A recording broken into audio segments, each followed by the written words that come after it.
नमस्कार दोस्तों आज हम आपको जॉइंट पेन का एक बहुत ही अच्छा एक्यूप्रेशर पॉइंट बताने जा रहे हैं। दोस्तों कई बार हमारे कंधों में जैसे काफ़ी पेन हो जाता है। ये हो सकता है कि हमारे उठना बैठना या किसी भी चीज़ से। तो दोस्तों इसके लिए आपका जो हाथ है, हाथ के जो ये वाला पोर्शन है ना, इस पोर्शन के जहाँ पे दोनों उंगलियां आपस में ज्वाइंट होती हैं उसके इस साइड से यहाँ पे आपने प्रेस करना है इस जगह पे।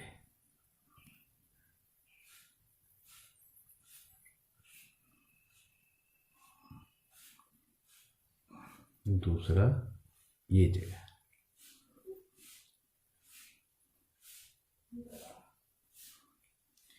ये जिस पॉइंट पे हमारा पेन होगा उसकी मालिश करनी है ये, और प्रेस करना है ये।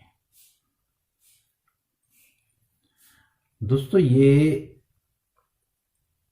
क्या है कि हम लोगों का कभी भी किसी भी कारण से इस टाइप के पेन कभी भी हो सकते हैं। हम काफ़ी परेशान हैं, कंधा पीछे नहीं जा रहा, ये नहीं हो रहा, वो नहीं हो रहा, तो उसके लिए इसको प्रेस करें। दोस्तों एक मैंने आपको बाई चांस दांतों में मसल्स फूल जाते हैं या कुछ भी होता था, उसका मैंने एक ये बताया था, ये दूसरा आज मैंने ये बताया दर्द के लिए इस जगह ये।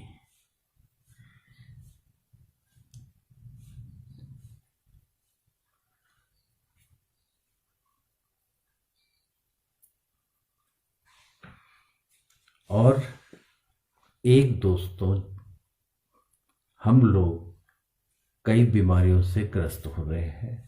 कोई मोटा हो रहा है, कोई पतला हो रहा है, किसी को कुछ प्रॉब्लम है, किसी को माइंड की प्रॉब्लम है या किसी भी टाइप की प्रॉब्लम। दोस्तों हमारी जो हथेलियां हैं इनको जोड़ के और इस तरह से लगाना है ऐसे। ये नमस्कार मुद्रा है। जब आप इसको ऐसा करेंगे और थोड़ी देर ऐसे करके हल्के हल्के सांसों को ऊपर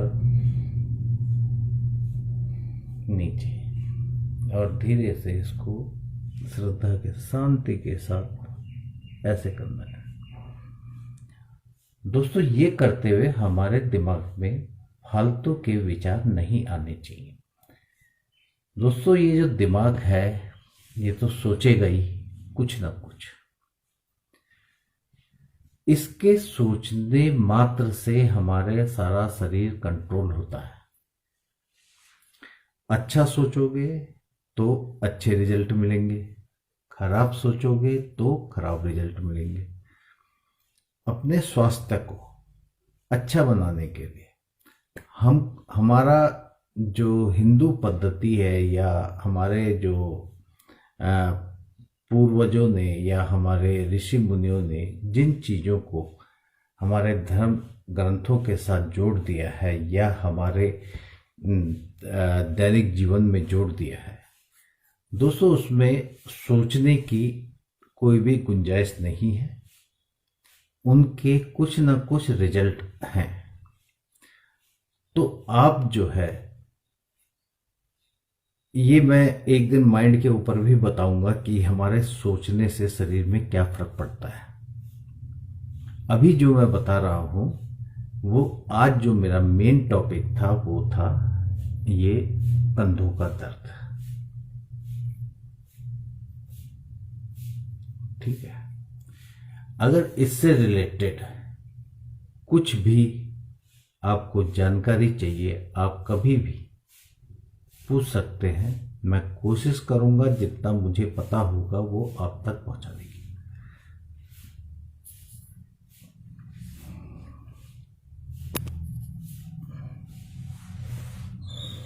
अच्छा दोस्तों, हमारा जो शरीर है, ये सब जानते हैं कि ये दिमाग से कंट्रोल होता है। हमारे आयुर्वेद में या पुराने जो हमारे क्या बोलते हैं उनको, जो हमारे जो भी लोगों ने, मतलब जो हमारे पुराने दंत वो कथाएं या जो भी बोलो, अभी मेरे को एग्जैक्ट वर्ड समझ में नहीं आ रहा कि क्या बोलना चाहिए। उसमें दोस्तों एक चीज लिखी गई है कि जैसा खाओ अन्न वैसा हो मन, और जैसा हो मन वैसा हो तन। दोस्तों ये कब बोला गया, क्या बोला गया, लेकिन ये पीढ़ी दर पीढ़ी चलता आ रहा है और हमें पता तो है लेकिन इम्प्लीमेंट नहीं करते। हमको अपने हिंदुत्व के ऊपर या हमारे जो ऋषि मुनियों ने जो रिसर्च की है वो हमको पसंद नहीं है या उस पर हम विश्वास नहीं कर रहे। हम लोगों की सबसे बड़ी विडंबना क्या है कि हम पाश्चात्य संस्कृति या अमेरिकन वगैरह, जब यहाँ का ज्ञान वहाँ जाता है, वो लोग जब बोलते हैं तब हम उसका अनुसरण करते हैं। दोस्तों हमारी समस्त समस्याओं का समाधान हमारे ग्रंथों में विद्यमान है। बीमारी से लेकर के अपने जीवन में तरक्की या कुछ भी, सब हमारे ग्रंथों में विद्यमान है। दोस्तों जरूरत है, हम उस देश के वासी हैं जिस देश में हमको जो हमारे ऋषि मुनियों ने रिसर्च की है सिर्फ उस पर विश्वास करना है और उसको अपने जीवन में इम्प्लीमेंट करना है। हमको रिसर्च नहीं करनी है, रिसर्च हो चुकी है। वो कोई भी ज्ञान ऐसा नहीं है जिसका वर्णन हमारे ग्रंथों में नहीं है। सबसे पहले दोस्तों हमको अपने शरीर को स्वस्थ रखना है। हम जो भी हमारे रीति रिवाज या हमारे लोगों, पुराने ऋषि मुनि या हमारे जो भी पुराने पूर्वज थे, उन्होंने जो जो बातें बोली हैं, चाहे वो दान पुण्य है या हमारे खाने का तरीका है, हमारा उठने का तरीका है, हमारे बैठने का तरीका है, कुछ भी, वो सब का इफेक्ट हम पे ही पड़ता है। दान करने से भी हमारे को ही फायदा होना है, ठीक है। किसी की सहायता करने से वो भी हमें को फायदा होना है। तो हम परोपकार की भावना के साथ अपने को भी ठीक रखें, अपना भी फायदा करें और समाज का भी फायदा करें। हम दोस्तों अगर सिर्फ इस पे काम करें कि हम कैसे स्वस्थ रहें, हम क्या गलतियां कर रहे हैं, क्यों कर रहे हैं, सिर्फ इतना, तो हमको वो रिजल्ट मिलने लगे, हमको वो सोच हमारी वहां पहुंच जाएगी जो हमारे ऋषि मुनियों ने रिसर्च कर रखी है। दोस्तों जैसा खाओ अन्न वैसा हो मन, और जैसा हो मन वैसा हो तन। दोस्तों खाना सबसे ज्यादा इम्पोर्टेंट चीज है जिसको कि हम नजरअंदाज कर रहे हैं। इस नजरअंदाज का ही परिणाम है कि आज हम भारतीय, मैं जो भी बात करूंगा दोस्तों, वैसे तो मैं मानवता के ऊपर करता हूं, लेकिन आज जो बात कर रहा हूं वो भारतीयता के ऊपर कर रहा हूं। अगर मैं बीच में कभी बात करते हुए अगर शहद के बारे में बोलूंगा तो वो भी अनप्रोसेस्ड शहद के ही बारे में बोलूंगा। उसको अनप्रोसेस्ड आप पहले ही लगा लेना उसमें। अगर मैं बाई चांस बीच में बात करते करते मैं उसमें अनप्रोसेस्ड नहीं बोल पाया तो उस चीज को ध्यान रखना। तो दोस्तों, जब हमारे ग्रंथों में या हमारे पूर्वजों ने इस बात का विशेष जोर दिया है कि खाना बनाते वक्त जो हमारे विचार होते हैं, जो खाना बना रहा है, उसके विचारों का असर हमारे भोजन में पड़ता है। ये मैं नहीं बोल रहा हूँ, या मैं जो कुछ भी बोल रहा हूँ, जो मैंने पढ़ा है या अनुभव किया है, वो आप तक पहुँचाता हूँ। मैं एक माध्यम हूँ और मेरा एक ये शौक है कि मैं अपने हिंदुत्व को या हिंदू जो हमारी रिसर्च है उसका मीनिंग या भावार्थ उसको आप तक सरल भाषा में पहुंचाने की कोशिश करता हूं। दोस्तों, घर में जब भी भोजन पकता है, हमारे भोजन बनाने वाले के विचार हमेशा शुद्ध होने चाहिए। उसके दिमाग में कोई भी ऐसी टेंशन नहीं होनी चाहिए जिसके कारण उसका असर भोजन में पड़े। दोस्तों, ये खाली प्रोटीन या कुछ, ये सब कुछ अच्छी चीज है, मैं मानता हूं। इनको तो मशीन पकड़ लेती है, लेकिन उसका असर जो हम पे पड़ता है वो कोई मशीन नहीं पकड़ती।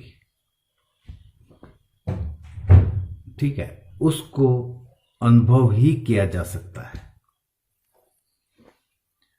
दोस्तों, एक स्वस्थ परिवार के लिए दोस्तों सबसे पहले जरूरी है कि हम अपने भोजन को ठीक करें। भोजन ठीक होगा तो हमारा माइंड ठीक होगा। भोजन ठीक होने का मतलब ये नहीं है कि दुर्व्यवहार के साथ बनाया गया भोजन भी हमारे लिए उपयोगी होगा, कभी नहीं। आप सिंपल सादा खाना भी अगर अच्छी भावनाओं के साथ बना हुआ है, अगर उसका सेवन करते हो तो वो प्रसाद है, वो तुम्हारे शरीर के लिए पौष्टिक है। परंतु अगर वो दुर्व्यवहार के साथ बना हुआ है तो अच्छे पकवान भी आपके शरीर पर गलत रिजल्ट डालेंगे। ये बिल्कुल सत्य है और इस चीज को हमें मानना ही पड़ेगा। दोस्तों, मैं छुआछूत को पसंद नहीं करता हूं, परंतु जहां पे भोजन की बात आ जाती है तो मैं अपने जो ट्रेडिशनल तरीके थे या जो हमारे पुराने लोगों ने जो बात बोली है उसका मनन करता हूं और उसी को सत्य मानता हूं और वही मैं आप तक पहुंचाना चाहता हूं। दोस्तों,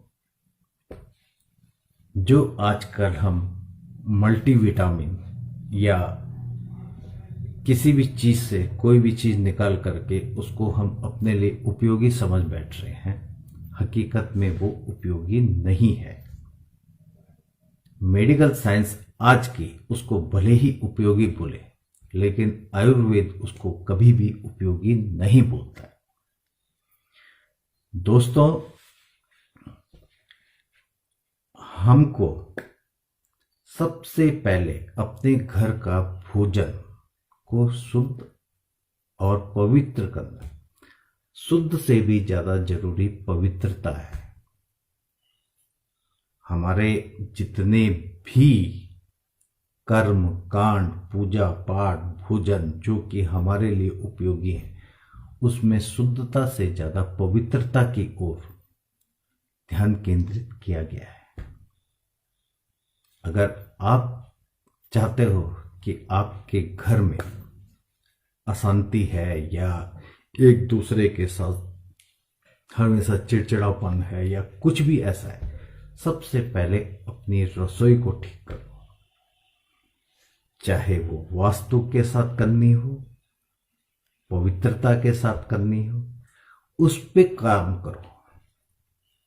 मेरा दावा है कि जिस दिन आपके मुंह में अच्छी चीज जाने लग जाएगी, उस दिन आपके मुंह से भी अच्छी ही वाणी बाहर निकलेगी।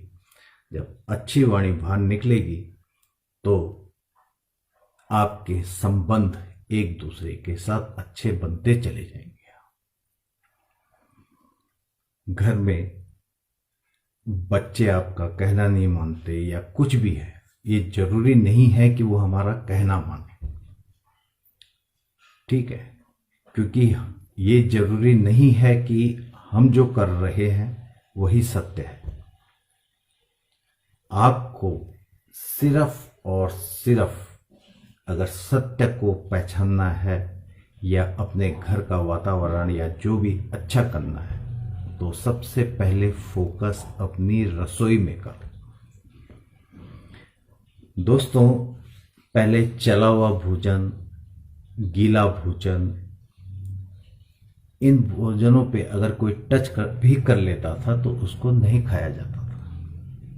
परंतु आज दोस्तों हम भयंकर केमिकल, एक बार आंख बंद करके सोचो दोस्तों कि क्या हम पूरे दिन भर में कोई ऐसी चीज खा रहे हैं जिसमें प्रिजर्वेटिव नहीं है? अगर आपको बोलते, आपका जवाब ना है कि नहीं है, हम सारे प्रिजर्वेटेड फूड खा रहे हैं, तो दोस्तों आपका दिमाग आपका साथ नहीं देगा। आपके जो शरीर का जो दिमाग हमारा हीलिंग करता है वो चीज नहीं आएगी। दोस्तों, कभी आपने एक चीज सोचा है कि जब हमारी हड्डी टूटती है तो डॉक्टर प्लास्टर करता है, क्या प्लास्टर करने से हमारा पैर ठीक हो जाता है? अगर हमने कहीं पर दो हड्डियां जो बाहर से ले करके और उसको प्लास्टर के अंदर रख दिया तो क्या वो जुड़ जाएंगी? नहीं। हीलिंग जो होता है बॉडी का, ये ओरिजिनल गुण है, ये हमारे मस्तिष्क के थ्रू सिग्नल जाता है और वो उसको रिपेयर करता है। दोस्तों, मैं जो बोल रहा हूं या हमारे ग्रंथों में जिस चीज का जिक्र है, आप अपनी सोच से डायबिटीज, कैंसर, एवरीथिंग ठीक कर सकते हो। क्योंकि शरीर की कोशिकाएं हमेशा बनती रहती हैं और मरती रहती हैं। समस्या कब आती है? जब हमारे नई कोशिकाओं को प्रॉपर सिग्नल नहीं मिलता है, माइंड के थ्रू प्रॉपर सिग्नल नहीं मिलता है। माइंड से उनको वही सिग्नल मिल रहा है जो पहले वाली।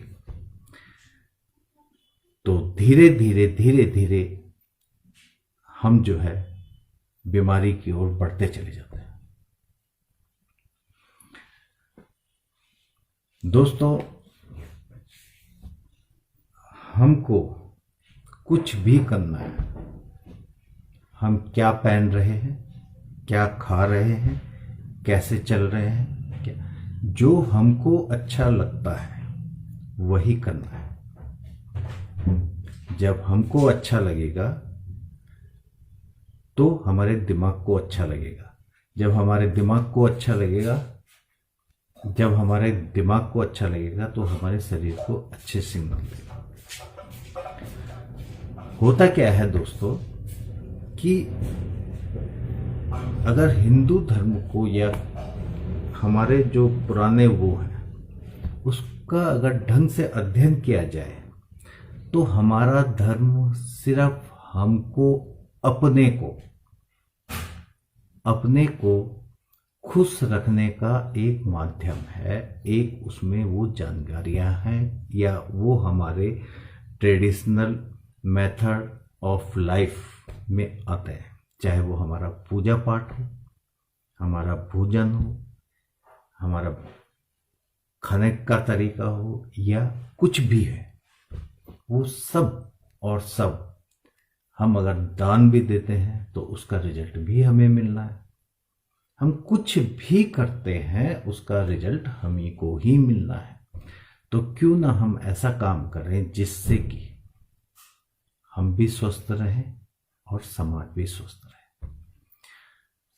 तो दोस्तों, आज इतना ही। आशा करता हूं कि मैं आप तक अपने विचार पहुंचा सका। धन्यवाद दोस्तों। और आपको ये अच्छा लगा, इसके लिए मैं कोशिश करूंगा कि आपको और अच्छा लगे और अच्छी जानकारियां आप तक पहुंचाऊं। धन्यवाद दोस्तों।